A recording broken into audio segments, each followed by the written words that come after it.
Welcome everybody to Midweek Matters. Um, I'd like to introduce today, we have the fantastic Whizz Kids team with us. We have Sarah Wallace and John Sawford.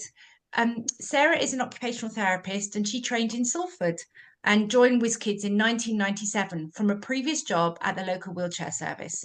Sarah leads a team of four other charity mobility therapists who are a mixture of occupational therapists and physiotherapists. Together, they cover the whole of the UK, supported by the Whizz Kids engineers. Sarah lives in Sussex and enjoys gardening and knitting.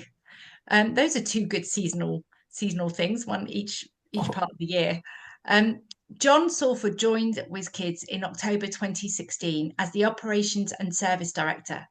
His responsibility for clinical services, young people's life skills services, and the NHS services at Tower Hamlets wheelchair services. He joined from a lengthy career in the private sector, working in FTSE 100 companies across automotive services, financial services, and utilities in senior operational roles. John is an advanced open water diver and has a keen interest in the welfare of our oceans and the sea life they support. It is my great pleasure to invite both John and Sarah to Midweek Matters. Thank you very much. I'll make a start and I will share my screen if that's all right. Absolutely. And there, hopefully it's working again today. I'm going to do a quick run through of Whizz Kids and what we're all about. And then we'll get to some wheelchair stuff and personal wheelchair budgets and things. And as Miriam said, please feel free to ask questions as and when, really. So, Whizz Kids, we're here for young wheelchair users. We are the UK's leading charity for young wheelchair users up to 25. Now, I know we've got a whole range of people here. I hope you'll all find that there's something useful that we're saying. So pick out the bits that apply to you. What we would like is to have a society in which every young wheelchair user and older wheelchair user is mobile, enabled, and included. There are 75,000 young people in the UK who need to use a wheelchair. Many can't access the equipment that fully meets their needs through their local wheelchair services. I'm really pleased, Abby, that you had a good experience today. That's excellent. You can tell us about it later, maybe. What we're trying to do is create opportunities for wheelchair users to get the correct equipment, use it to gain skills and confidence, to enable them to become, just adults in society and face fewer barriers. What we want is for every person to have the right mobility equipment, to be enabled by us offering confidence building activities. And we also work on everyone being included by trying to change society and other people to understand about inclusion. Now, this is the bit that I actually do. So you might you'll think, oh, they've said two different ages here. So Whizz Kids as a charity goes up to 26. If you are applying for equipment, you currently have to apply before your 18th birthday, because that's how the charity was set up. And we currently don't have enough funding to fund everybody. But it is on our radar and we'd like to do that as time goes by. So currently the most important things are to apply for equipment from Whizz Kids. You have to be under 18, have a permanent physical disability, and not be able to get the equipment that you need from the wheelchair service. And once your applications come in and you waited for probably 15 to 18 months on our waiting list currently, you have a full assessment by one of our therapists, depending on where you live. And we do a phone assessment initially to just talk about the things you want to achieve with your wheelchair. And then you'll come to a clinic and try equipment out. And then once the equipment's been ordered and comes in, there'll be a handover at clinic. I've just got three really quick case studies just to give you a flavour of what we do. So this first little one was 3. He's not hasn't got CP, but he does have Duchenne muscular dystrophy and achondroplasia. Like, one isn't enough. He may be the only child in the world who has this. He can sit on the floor for a few seconds. He can move a little bit indoors, commando crawling. But until now, he's been using a baby buggy outdoors. Now, we put him in this little tiny chair called a Pantera Micro 3, and it really is weeny and very, very light. So when I had one delivered to my house once because I needed it for an assessment, and it was a windy day, and as I was signing the paperwork to say I got it, the box it was in blew across the drive. It's as light as that. You can pick it up with one hand. It's really, but it just gives all these little teeny tiny kids a chance to move themselves. So he had this, and then 3 days later, I got this email from Mum saying, "We just wanted to say a massive thank you for helping us with Jake, providing him with a fantastic chair. He's loving being independent and picked up driving it straight away. We took him to get his brother from school today, and she also sent us a video, which I'm not clever enough to put into this, where he was just following Mum down the path to the playground, and he kept shouting, 'Stop, stop!' So Mum was going faster than him, I think, but he was very, very sweet. And it's really good both for him to feel included and for the rest of the school to actually recognise that being in a wheelchair doesn't stop you from doing things. Now, Scarlett does have cerebral palsy, and I've known her now for 3 or 4 years. When I first met her, she was 6. She had never driven a powered chair before. It was in the middle of lockdown. It was one of that boiling hot summer day. You weren't allowed to go into anyone's house. We did her handover as a chair in a day in her garden. It was absolutely baking. We almost expired. She's non-verbal, but she signs big. You want to make sure that you don't stand too close to her, otherwise you get hit in the face. She needs quite a lot of support to sit, and she has, well, at this point when she was 6, she had a joystick called a Musi joystick, which is like a switched joystick. So it goes forward, backward, left, right, unlike a proportional one, which will go in any direction. It's a really good, simple joystick for little ones learning to start with. Now, Scarlett is a very empowered young lady, and knows what she likes. And 3, 4 years later, we have moved things through for her and moved her on from her Musi joystick onto a standard joystick. And these photos are from a session where we were integrating her driving joystick with her communication aid. Because prior to this, she had to have 2 trays with 2 separate joysticks on, one for driving and one for her communication aid. So it's really important that actually a lot of these things are possible. And it's really good to know that they are, because it's not something that comes up very readily. I mean, I worked with both the communication aid centre in East Anglia and school and the people with the chair. And actually, these people who are meant to be experts in all these things, none of them had really done it before. It took us about 3 hours, but now we know how to do it. And it actually isn't that difficult. So it's really good to know that that can happen. So we do power chairs. And then Connor also has cerebral palsy, and he had a great manual wheelchair from his local wheelchair service. But he finds it quite tiring to get around long distances.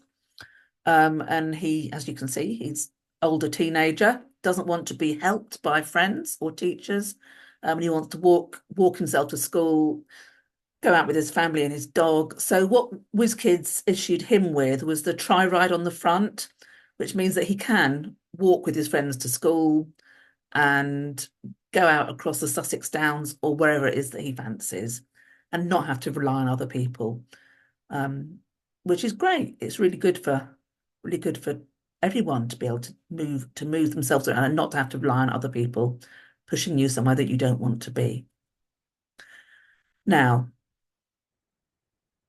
just before I start on the wheelchair services, is there anybody who's got a question? Hang on, there's lots of things in chat. Let's have a quick look. See if there's anything I need to answer while I've just got there.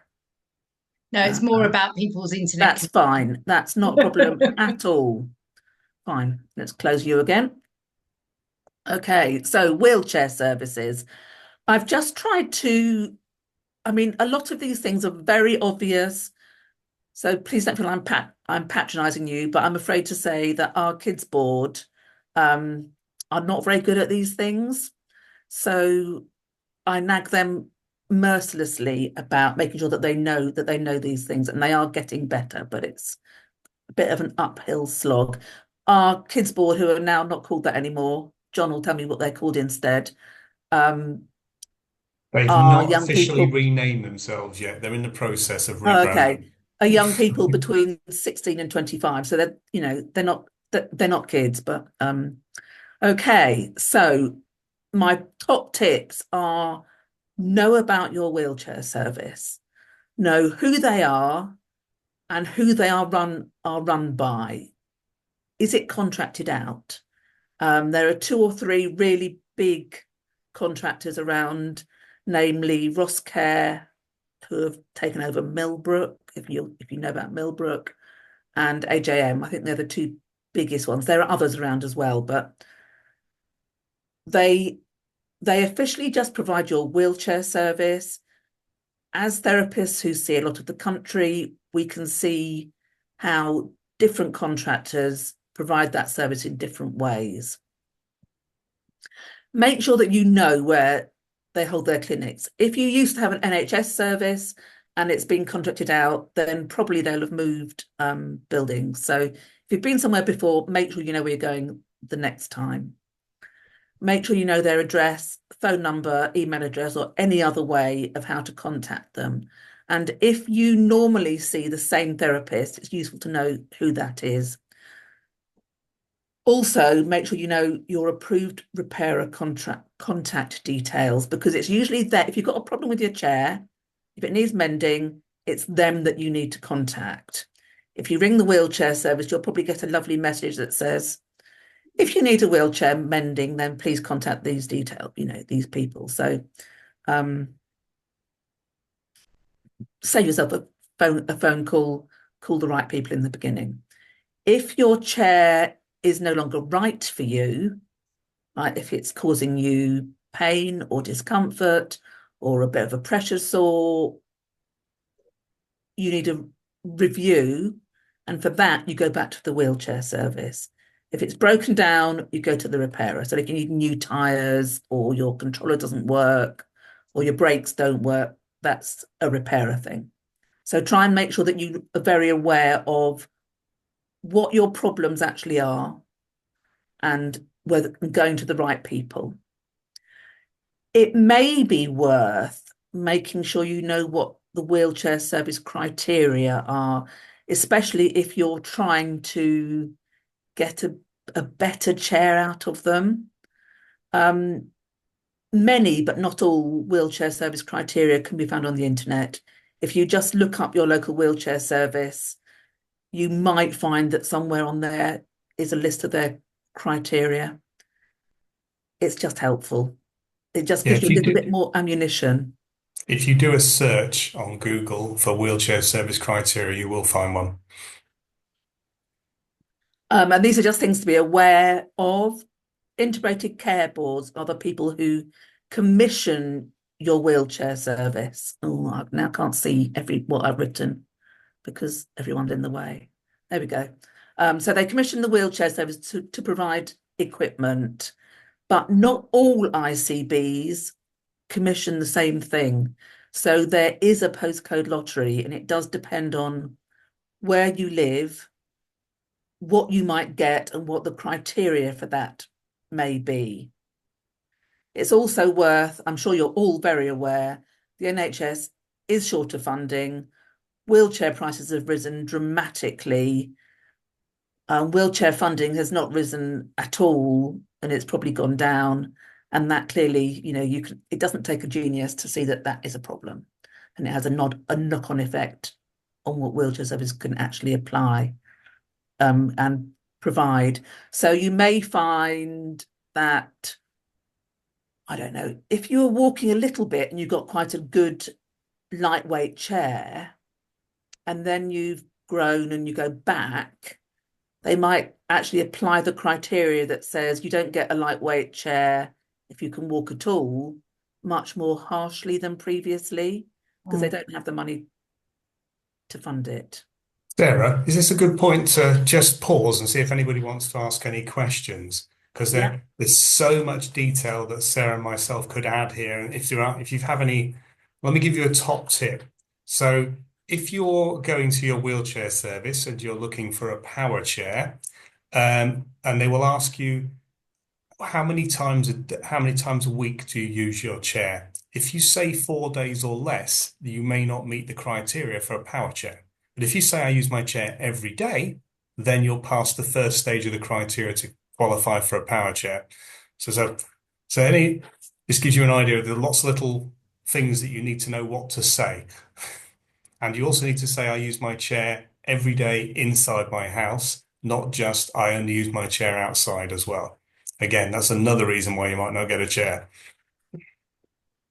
Yeah, you need for things like high performance manual chairs and powered chairs, you nearly always have to be unable to walk even inside the house and unable to self-propel or find great difficulty self-propelling. Emma, you've got a question. I do, and it's a general question, and it's a bit of a conundrum, I know, and a catch-22, but whilst we're talking about it, the idea that CP as you get older can be a fluctuating condition, and that not all of us use chairs all the time. You've sort of answered it by giving us what we need to say, but how do we? So what I've seen over the years is that people tend to acquire chairs from potentially not person fitted, but just kind of off the shelf, if that's the kind of work. Because what we want to do is create I call it a broom cupboard of tools in order to enable me to do different things at different times throughout my day and throughout my week. But is there a way of, because it seems quite draconian to say only people that use wheelchairs all the time can have a wheelchair. No, and how does one get round okay, that lack of understanding? That's not what we're saying, or what. No, I know, but that's the perception of what I hear back from the community. It does depend on where you live a little bit. Yeah. So I would say the majority, definitely more than half of wheelchair services, if you have difficulty with mobility, even for 1 or 2 days a week or occasionally, you should be entitled to a wheelchair. What you'll probably find is it will be a very basic wheelchair. It should be fitted to you, so it's the right size, and you should have a say about whether it's self-propelling or transit, whatever works for you. But you are very unlikely if you're still walking to get a powered chair. So sorry, so I misunderstood before. So the criteria that you just talked about in terms That's about a good either a power chair or a very lightweight manual chair. So, and I'm not meaning to kind of pick holes with you guys, because I know you don't set those services. No, we don't. But the idea that somebody with cerebral palsy could or use a chair that's very heavy, that's often what the problem is, and how does one get over those kind of difficulties? Because that's Okay. also often what we're We told actually about. have a bit of stuff about personal wheelchair budgets, which is something that would help you get over that. So Okay, hang on in there. We will I get will. there in a Sorry, thank minute. you very much. No, that's not a problem at all. Just One of keep the the conversation going. Yeah. one of the ways you might be able to get a lighter weight manual chair is if you drive a car. So one of the reasons why you might need one is the fact that you need to lift the chair into the car. So there are different reasons why, not only just around your physical strength, why you might get a manual chair as well. So it's a very complex, there's lots of little ways and get outs of things that you can say. But I mean, the main thing is I've been seen some very upsetting cases where I've seen a young girl with a power chair, and she's had the power chair removed from her because the wheelchair service asked, did she use the power chair in the house, and they said no, so they took it off her. And so it's really important that you understand that, honesty is great, but when you're talking to the wheelchair service, if you've got a power chair, you tell them you use it every day and you use it in the house.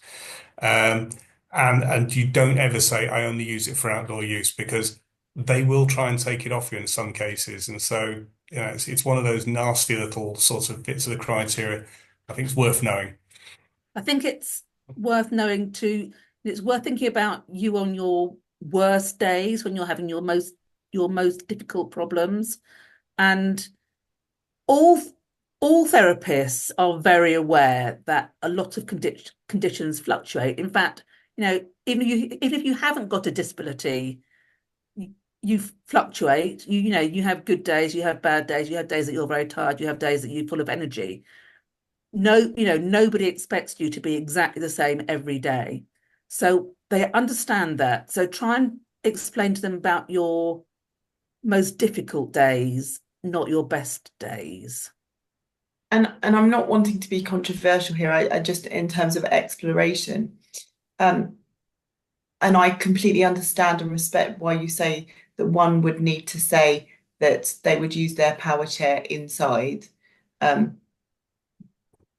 But is there any work being done in terms of educating the people that provide or commission services, in that, for me, hearing that somebody uses a power chair outside can use a manual chair or, sofa surf inside to get around, is quite normal in the kind of scheme of people with cerebral palsy that I've met.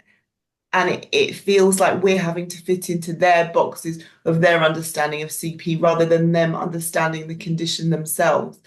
And I just wondered about perception and understanding of those people that provide those services. Okay, I think it's really, really important that you all understand that. Probably everyone understands that criteria are there to manage budgets. Yeah. The NHS does not officially provide powered chairs for outdoor only use. You have to be a full-time powered chair user. Now, I know that doesn't fit into your life in any way ever, and I understand that entirely, which is why under 18s come to Whizz Kids, because we're more than aware that actually, for us, some children crawl, some children walk with frames, some children walk therapeutically, some children can walk around a primary school, but they can't walk around a secondary school. It's different. It's all different, and it's just a question of getting the right thing. But the NHS probably won't provide you unless you've got a very enlightened therapist who can wangle the system a little bit. Charlie, you've got your hand up. Yeah, sorry, it's just a really quick one. So I work with a lovely 14-year-old. She is fab. Her house doesn't suit a power chair inside because everything's too narrow. Yeah. So they've refused her a power chair. Yeah. But It is on the criteria. Yeah. Yeah, so because that's the thing, because so they assessed her for it, but then they said no because she can't use it at home. Yeah. But then she can't what does she do then in terms of, because she doesn't have anything to use at school, she can't self-propel? No, exactly. So if she's 14, Yeah, then she needs to get an application into Whizz Kids or yeah. another charity as soon as she can. Okay, fabulous. That was my next question, is like, can Yeah. I signpost her to you? That's perfect. Thank Yeah, you. we have several. I mean, as I said, I actually live in Sussex, so Mhm. I have a whole fleet of children who live in Brighton. Yeah. Many of them can't get a powered chair for exactly the reasons you've just described, because they can't get it into their houses. Brighton and lots of other places just don't have houses that get powered chairs into. Yeah. Yeah. But there are, like that picture of Connor earlier, that's called add-on power, and there's a whole load of add-on power things that work. Like I've got a young lady who does live in Brighton, and she's previously had a power chair that she's used at school only, but Yeah. she's now gone to college, and we're about to issue her with a manual chair with add-on power, so it will actually fold down and go into her house and into various cars as well. Okay, that's perfect. Thank you. That'll be really helpful. And Sarah, I might pick your brain a little bit more, or Yeah, get an do email or no something, problem because at I've got all. loads of questions. So that's perfect. Thank you. Okay, anybody else for anything else at the moment? Let's keep going. Make sure you know your wheelchair, basically, if you've got one. Know what your wheelchair service reference number is, because you'll need it if you want to get repairs or if you want a review. It's useful to have a note of all these things: your wheelchair make and model, any accessories you have on it, cushions, backs, belts, harnesses, headrest, or whatever, and what size it is, width and depth. It's also really useful for everybody, both you and for therapists, if you can keep everything together. So if you're given paperwork, put it in a folder with your instruction manuals and stuff. If you have a wheelchair service, and I'm sure some of you do, unfortunately, where you struggle with them constantly, I really would recommend that you have a little notebook that you keep in that folder, where you give dates of when you've emailed them, when you phoned them up, what they've said they'll do. Because at least then, if you want to make a formal complaint, you have all the ammunition to do so. And I'm not a complaining person. It's not something that I like to do. And I just think sometimes people just shouldn't. But I am getting to the state with wheelchair services now that it's not the therapist in the wheelchair services. It's a funding problem and the commissioners that are the problems, really. So I think I would currently, if you're having ongoing serious problems with the wheelchair service, that you really should consider making a complaint. Because if you Can I don't add to that? complain, the commissioners don't know that it's a problem. Can I just add to that? So I would say is, in the first instance, always make the complaint to the wheelchair services manager. And if you're not happy with the response there, then find out the name of the commissioner who commissions the service for the wheelchair service and write a complaint to the commissioner outlining what your complaint is. What we find is probably 5, maybe 6 times out of 10, the commissioner will override the decision if it's a funding issue, and you will get what you want. If you're still not happy at that point, there is the ombudsman, and there's been quite a bit in the press about the ombudsman at the moment. So there's been people writing there, and you can write to them as well. And I think that has a very high level of success when people write there. So don't give up. If you feel you're not being looked after, then it is definitely worth. It's a bit of effort, but it is worth raising a complaint. Okay. This is the bit for you. So wheelchair services, like cars, like shoes, like everything else that has any moving parts, work better if they looked after. So if you've got pump up tires, which you might not have, make sure they're pumped up. That makes sure that, so if you've got pump up tires and your brakes feel as though they've stopped working, it probably means that your tires need pumping up. So don't assume it's your brakes. Just check that your tires have been pumped up recently. And lots of these things are things that you should do every month. All these 4 things, I would say, set aside a day in the month, the second Saturday of the month or whatever suits you, and just do these things. Pump up your tires, Free your caster bearings, particularly if you live in a house with somebody with long hair, because what happens, girls will know this, men may not, but what happens when you tie your hair up and you take your hairband off again, eventually you get lots and lots of hair wound around your hairband. Exactly the same things happen to your caster bearings. And at Christmas, you get party poppers wound around it, and string and tinsel. And unsurprisingly, if your caster bearings are full of hair, string, tinsel, and party poppers, they don't like to move very far. So just check that. If any of you have manual chairs, particularly, just look at your caster bearings, which is the bit where the caster goes in the middle of the fork. If you look on the side of the fork, you'll see this like ring almost of things that probably you wouldn't want there. Tighten up all the screws, especially if you've got things like backrests, special backrests on, and especially if you have a type of cerebral palsy where you go into extension or have a lot of movement in your body, because that will gradually loosen things over time. Prevention is always better than cure, and just give it a bit of TLC occasionally. Wet wipe over it does a wonder. Our best ones in clinics are when you take off someone's cushion and you find half a bag of crisps and the sandpit in there. But yeah, it's very interesting sometimes. All the time. Yes. Indeed. Yeah, so Abby, I don't know if you're able to tighten up your own screws and stuff, but if you're not, then perhaps you can find someone else who can help, because it will probably help your chair just to feel more comfortable and to last a little bit longer. Now, the complicated bit about personal wheelchair budgets.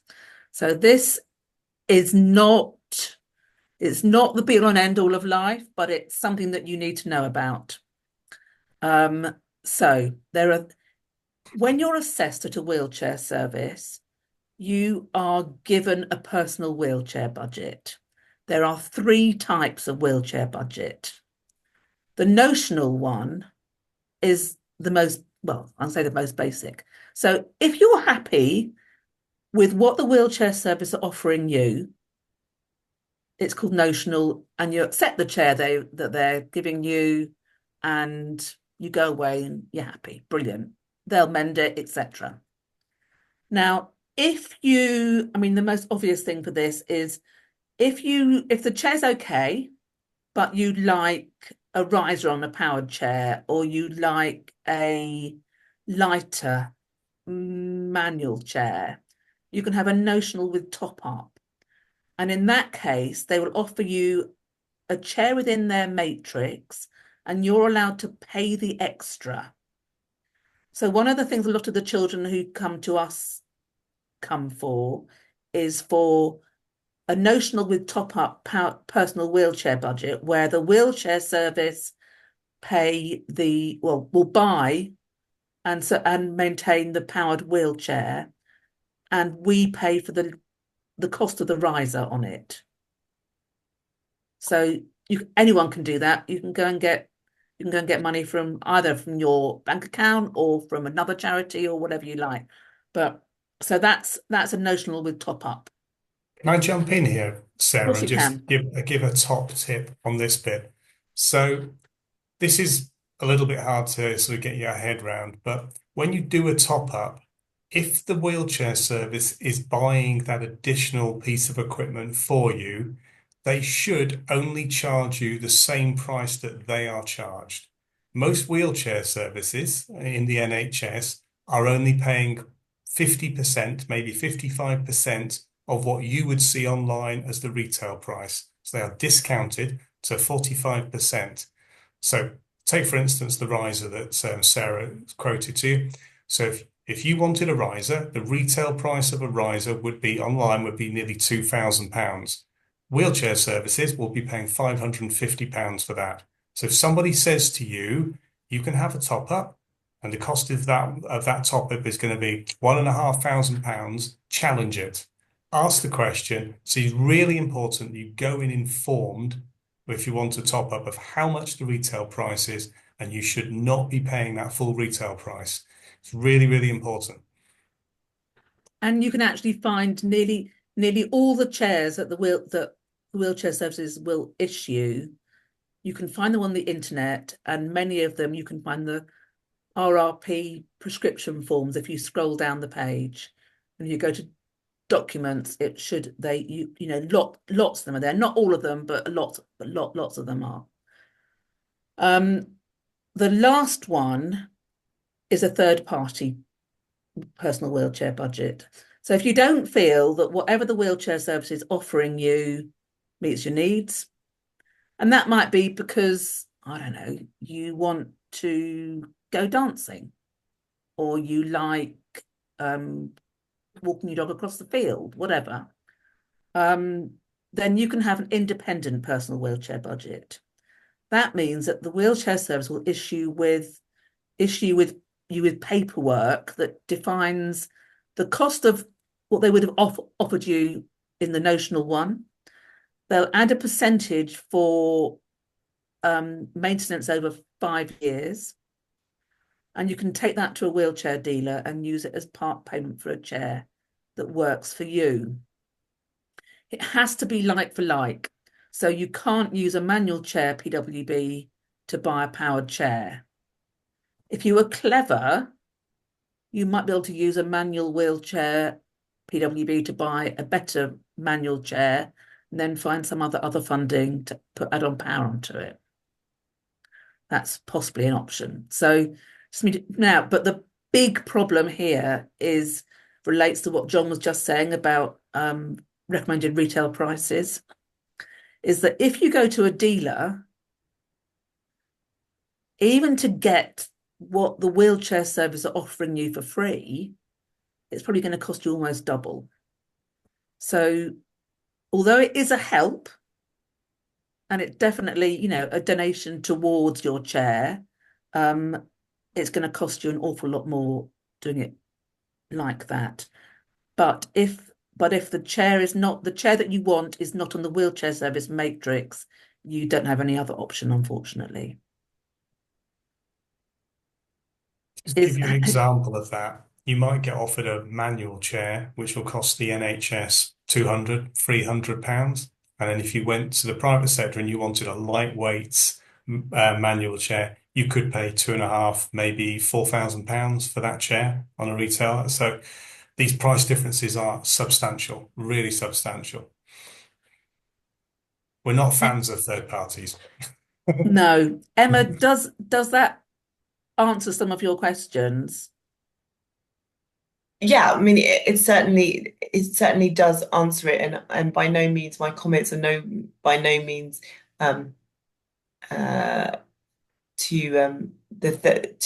get at the therapists who are providing what they're able to provide. Having worked in the NHS myself, I understand that fully. It just I wasn't thinking. Sorry, I'm not taking any offence at anything you're saying. But it just strikes me that it's once again us fitting into a box. I think Charlie gave an excellent example of people whose chairs don't fit in their house, and just because you can't use an electric wheelchair inside for various different reasons doesn't mean that doesn't aid your participation outside the house. And one thing doesn't seem, in my head, doesn't, as somebody living with a condition, doesn't relate, one thing doesn't relate to another. So I was just simply trying to understand in terms of the lobbying and the understanding of that these rules, in some ways I understand them from a commissioning point of view, because it's a way of them deciding who they're going to give their budget to, but that doesn't actually, is not very patient-centered or person-centered. So if, for example, somebody does want to go out and walk their dog, they're a bit stuck, aren't they? Because the wheelchair is not going to work for that, and they may not have the budget to do it. So it's brilliant to know that we've got these options, but it just doesn't strike me as very lifelong. To use one of the words. Campaigning. We are Pardon? campaigning for it, Emma. We are No, I campaigning. understand that, and that's what I think people here would also be interested to hear about is that, like, whilst this is what is going on, this is what the situation is at the moment. I know from talking to lots of people that one of the things that often is quite difficult, quite a difficult appointment to do, is your wheelchair, is going to get an assessment for your wheelchair, is one of the topics that comes up again and again that causes the biggest amount of anxiety. And so I guess that's what I was kind of alluding to, in that how yes, this is the situation right now, and it's good to know our options, but actually that just because this is what we're saying, it's not that what we 100% agree should be happening, but that's just the way Yeah. it is at the moment. No, I agree. And Julia asked a question about PWBs in Scotland, which John's answered for her, but it's also worth mentioning that they don't have them in Wales or in Northern Ireland either. That different system. Miriam, you've got a question as well. Yeah, I just wanted to clarify, when you were talking about third party, are you talking about private organizations that have wheelchairs that they can sell? Or what do you, can you just So expand? Sorry, I don't really understand what you mean by third party. third party. So it's like a dealer. So you go to a dealer or a manufacturer and buy. So you go, it's a question of finding your right. So if you didn't like the chair that you were being offered and you decided you wanted a third party personal wheelchair budget, you can take that to your local mobility dealer and they can help you choose the chair that you think suits you. You may also go with paperwork that from the wheelchair service that says that it should be self-propelling and it should, definite things that they think you require. Yeah, they would not allow you to use a personal wheelchair budget for something that doesn't provide you with basic mobility needs. So you couldn't go and buy an off-road only chair or a basketball chair with your personal wheelchair budget. It would have to be, they would have to sign off on it to say that yes, it is meeting your needs. So I just wanted to unpack that a little bit further, if that's okay. Yeah. Because you were saying you're not so keen on third party. Was that right? Is what I'm trying to understand is we don't have, for adults, we don't have a service like Whizz Kids, which is a charity that helps do that. So if you're an adult over 18 or 25, etc., your only option is the wheelchair service or a private organization, a private.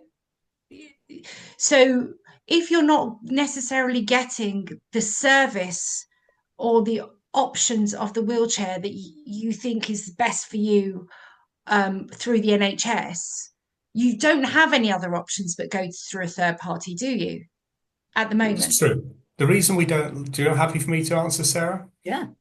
So the reason we're not fans is this first point is the NHS is meant to be free at the point of service, and this is creating a two-tier NHS. So this is for people that have money, can take a little bit of money out of the NHS and add what can often be thousands of pounds to it to get their equipment. We think fundamentally that's wrong. There shouldn't be a case where those people that have money can get what they need, and those people that don't get what they need. It should be equal to all people. The other one is that what happens is you lose all the discounts by going out. So you get, again, as a person with a disability, you get hit twice. So you're paying double what you should be paying, but the NHS is not giving you the full price. It's giving you its discounted price. And then the last part is you're effectively signing yourself out of the NHS for 5 years. You're fully accountable for all the repair and maintenance on that chair. And if that's a power chair, they generally give you £500 towards that. So that, a controller is more than £500. So it's a very high risk strategy to go down that route. It's not. It just doesn't fundamentally. It's not fair. Is our problem with it? So I completely understand that. We've had a number of cases that we've heard of, members of our community that have been struggling to get the service. And I appreciate that you said, you should know how to write a complaint letter and how to escalate that. But if it's on a day-to-day level and it's going on over a year plus, and it's actually affecting your ability to participate in your, to live the life you want to live, you're kind of held over a barrel. Because Yeah. do you see what I mean? So Yeah. I We know really exactly. respect Yeah, your definitely. point. I really respect your point, and I think you're right from a principled point of view, an ideological point of view, what the NHS is set up for. I completely agree with you, but that's not the reality at the moment. No, I think it's worth also knowing at this point that there are two other places that could help you get funding for your wheelchair. So if you get the mobility element of your PIP and you're not using it to using it for a car, you are allowed to use that for a wheelchair. And if you have a job, then you could probably get access to work to help.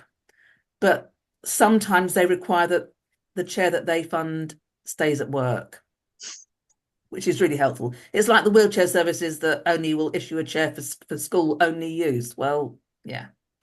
So, Miriam, what we've done at Tower Hamlets, the wheelchair service that Whizz Kids has been running for 14 years, we've been piloting for 8 years something we call joint funding. So we partner with adult social care, children's social care, and education.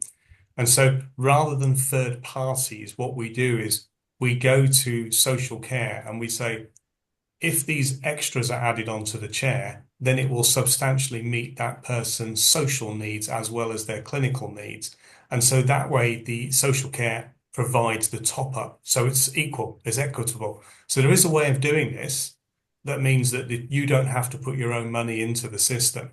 And we're trying to engage the wider NHS and ICBs on this methodology and how to do this.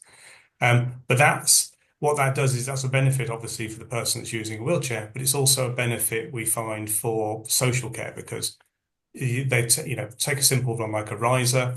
If we provide a riser, social care will pay for the riser because it allows a person to have that much more independence, and that could avoid maybe a kitchen adaptation, which is £12,000 against the cost of a riser, which is £500. So it's a win-win situation. But I think, like you said at the very beginning, Miriam, before where we joined this call, is getting any kind of change and getting people to listen is a very long, slow, painful process. But we know it works. We've been doing it for 7 years, and we provided probably over 100 of these top third-party joint-funded top-ups into Tower Hamlets this year alone. And so it can be done, and it doesn't cost the state any extra money. So can I just pick you up on one other thing? Because that sounds really exciting. But from the social care point of view, if you're working with them to uh, help get the chair that will help their participation and their social needs, does it have an impact on their package of care that they would get because it would give them different, levels of function? I think it might have an impact on their package of care. It can, but it doesn't change anything like the amount people get for a PIP or anything like that. So it could be that you might not require as many visits for hoisting and transferring between chairs. But that's the choice is then on the person receiving the wheelchair. So the way it's done is it's led by the person receiving the chair. No, that's really positive, and I think it's very exciting that you've got enough years under your belt in Tower Hamlets to be able to have explored some of the challenges that it brings as an example. And we are trying to bring that to Kent and Medway ICB now. We've had our first conversations with the commissioners there. So fingers crossed, another 20 years, we might get some movement. I guess that's what I was trying to also to bring out is that, that there are things changing or people trying to change the status quo for adults.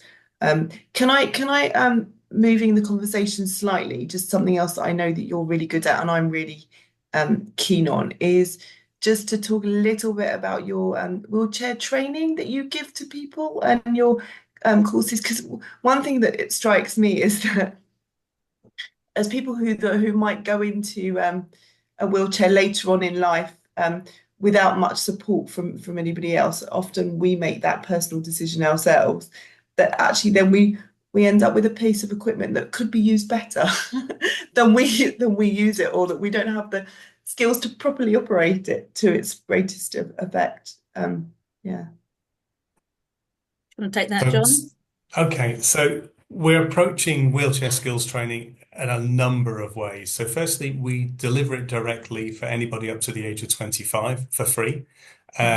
We have funding to do that, and we have and it's a fully accredited training program, and it ranges from everything to wheeling around carrying a hot drink, to opening doors, to using public transport, to making your voice heard. So that there's a whole lot of modules that are available for people. We are in the process of working with government to try and get that funded to be a national program available for everybody in the same way that cycling proficiency is. We believe that everybody should be taught to use a wheelchair in the same way that you're taught to use a bike, and so you can maximize your independence. So we're looking at it in quite a lot of ways. And then the other part is we are campaigning very heavily for children to get a wheelchair as soon as possible. Like Sarah said in the example, that little Pantera Micra.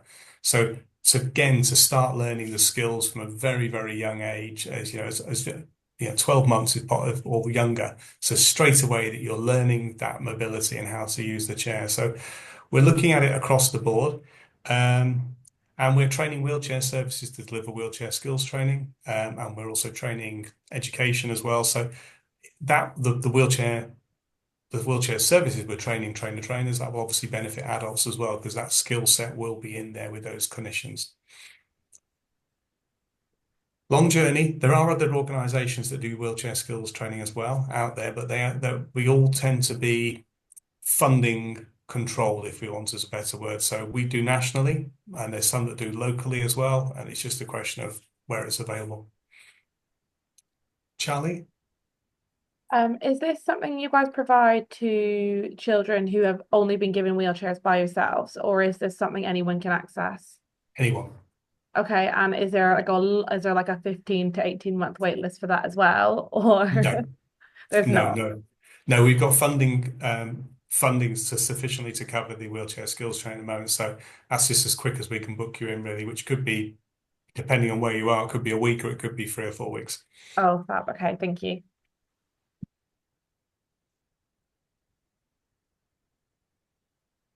Brilliant, Abby. We just had a really lovely comment from Abby. She got her first manual chair through Whizz Kids. It's been good to her over the years, and she's always had very good special memories. So you're very close to her in her heart. Thanks, Abby. Do you remember the clinician that gave you the chair, Abby? I think it might have been me. I was going to say it could be Sarah. Was it Abby? Do you live down in the south?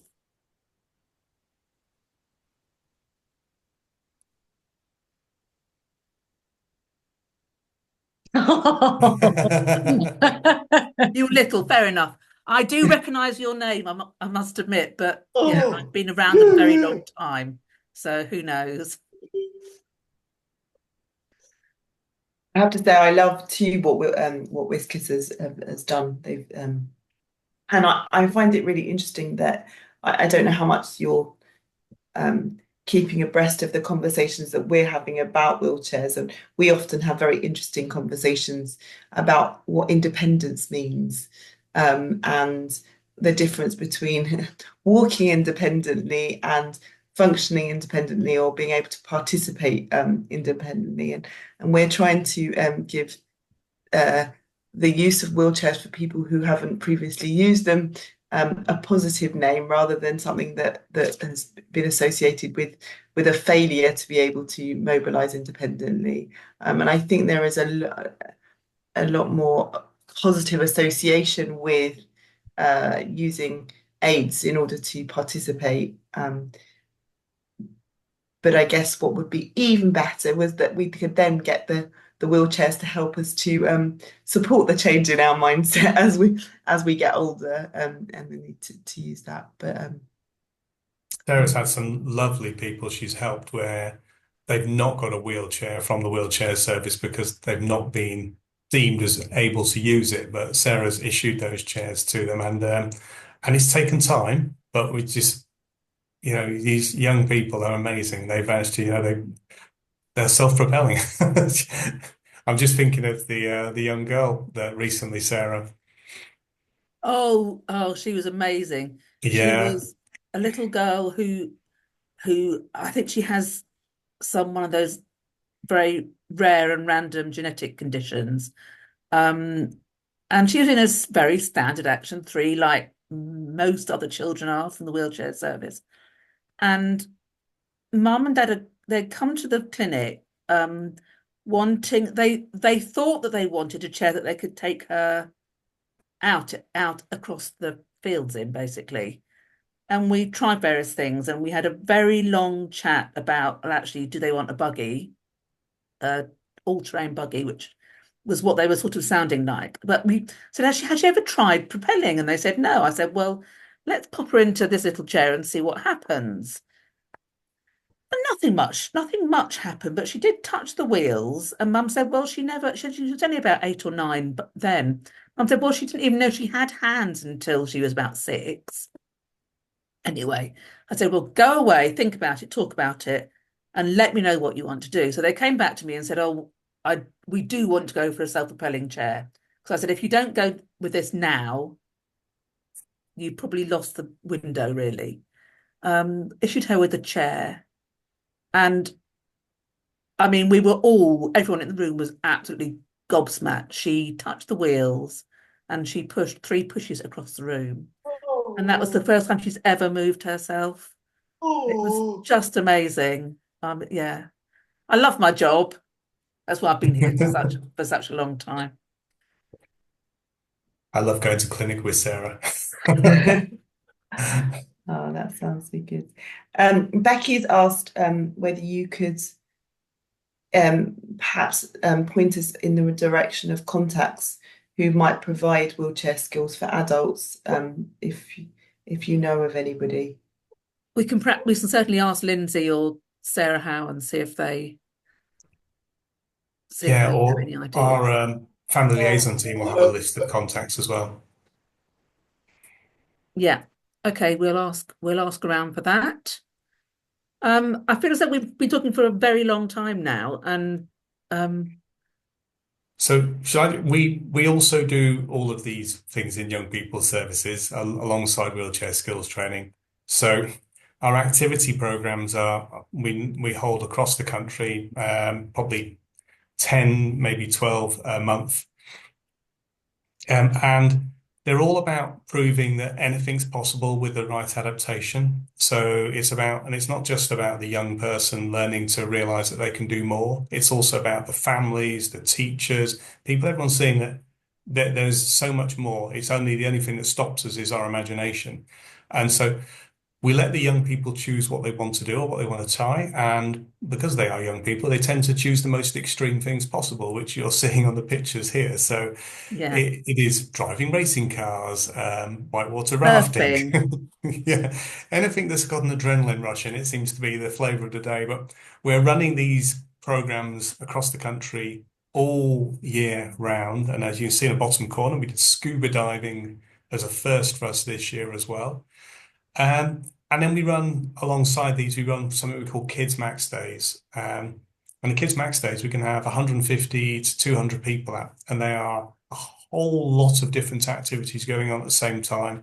And they're for the family, the young people, and the siblings as well. So the activities are designed to make sure that the family can do everything together.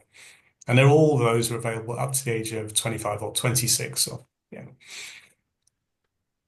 So if you're under 26, then you could still go and give these things a try. Come along, drive a racing car, go skiing. And because, and again, I'm moving the conversation, but I noticed the education and employability that you had on that past slide, and that's often something that we talk about. I just wondered what your workshops are around those things. So we haven't got any funding for it at the moment, so we're Right. not currently live. what we try not to do is replicate what education should do. So it's more about understanding what's available to help you if you're a wheelchair user when you're going into work. It's about knowing your rights and how to access work. So it's very focused around very specific needs of a wheelchair user, the things that wouldn't necessarily be covered in school. I'm just We flicking have through done some of the other workplace. things that we do, Yeah. but they're all on the internet on the website. So if you're of the right sort of age and have any wish to do any of these things, please have a look and apply. So Charlie, Sorry, it's me again. no, it's fine. Questions are good. Just another quick question. So in regards to these activities, is this again the same process? Go online and just apply? Yeah. And do the children have to apply themselves? So over the age of 18, they have to be applying for themselves, and then under 18, parents apply, or is it? That's a very good question. So under 18, it's the parent guardian that has to apply. Correct. Over 18, it can be the parent guardian or the young person. Yeah. Okay, lovely. And these things as well are things that aren't super long waiting. Basically, I've got about 5-6 people in mind that I'm thinking I'm going to be telling them about this when I see them at work in like 3 days. No That's waiting fine. list, Charlie. And Charlie, you can always come along and volunteer with us as well at one of these days as You know, well. I was going to say I need to take both of your details down because, like, being an OT myself, I'm very interested in what you guys offer from just an OT point of view, but also from a volunteering point of view, and what you guys could maybe do to help some of the kids that I work with. So that would be great. I mean, I think Charlie, perhaps you and I, as we actually are not a million miles from each other. Yeah, I was going to say, where are you based, Sarah? Well, me personally, I'm in Billingshurst. Oh, you are not far at all. No. Oh, Charlie, go and meet Sarah in Billingshurst. There's a great place for cake. I'm just saying, I'm going to put it out there. Okay, so Coffee shop, yeah. we'll go to Billinghurst, Sarah. That's fine. Let's do it. Thank you. Oh yeah.